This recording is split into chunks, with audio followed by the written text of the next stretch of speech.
Welcome to Checkmarx TV.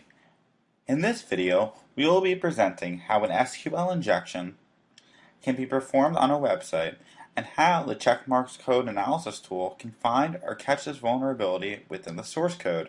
In addition, we will show how the Checkmarx code analysis tool recommends where to mitigate or fix this code vulnerability.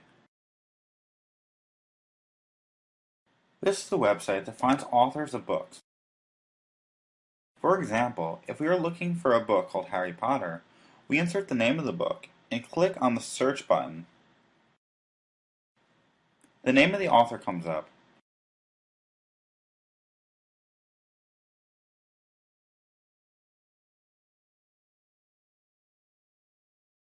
If we try to find a book that does not exist, we get a no results found response.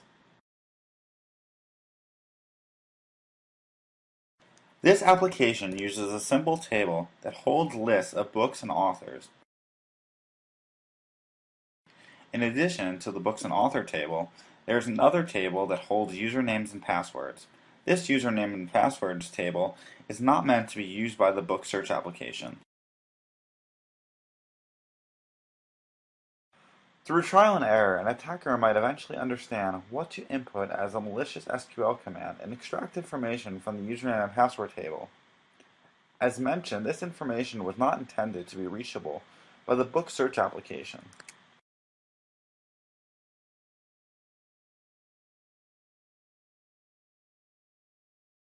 Now we will show how this type of vulnerability and many more may be caught using the Checkmarx source code analysis tool. To see the results on the project scans page, press the Open Viewer button. So what do we get? Now, 4 panes will come into view.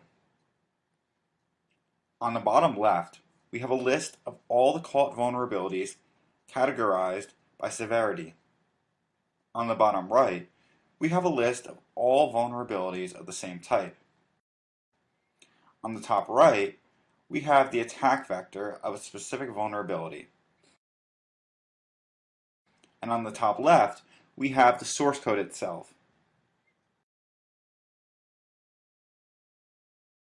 In the attack vector, when we click on elements from initiation to execution, one after the other, the tainted data flow on the code is highlighted.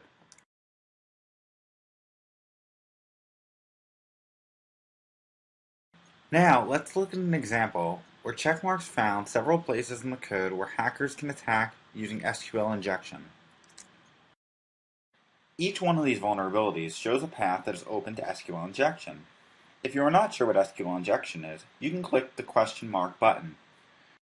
You are presented with a page that shows the description of the vulnerability, manipulation possibilities, and mitigation examples and recommendations. When we look at the vulnerabilities found, we need to decide which vulnerabilities we want to correct. Initially, the result state is set to verify. If we want to correct a vulnerability, we could change the result state to confirmed to mark this issue for correction. We can also mark it as urgent. If we do not wish to fix a finding, you can mark it as not exploitable. Checkmarx remembers it, and if the code is not changed, it will still be marked as safe in future scans. Only privileged users have proper access to change the result state. A privileged user can also assign results to other users in the system and leave comments. When we have a large number of vulnerabilities, we can utilize the built-in graph view to find the most efficient place to fix them. The red nodes of the graph are the nodes that are recommended fix locations. The top of the graph is where the attack vector begins.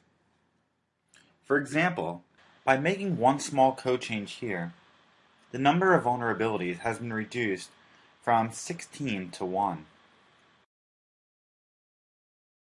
In this video, we learned how to view and analyze results, utilize the documentation about the vulnerabilities found, and select the best locations to correct them using the built-in graph view. In the next video, Advanced Results Review, we will be going over more advanced features and techniques for reviewing scan results and fixing vulnerabilities.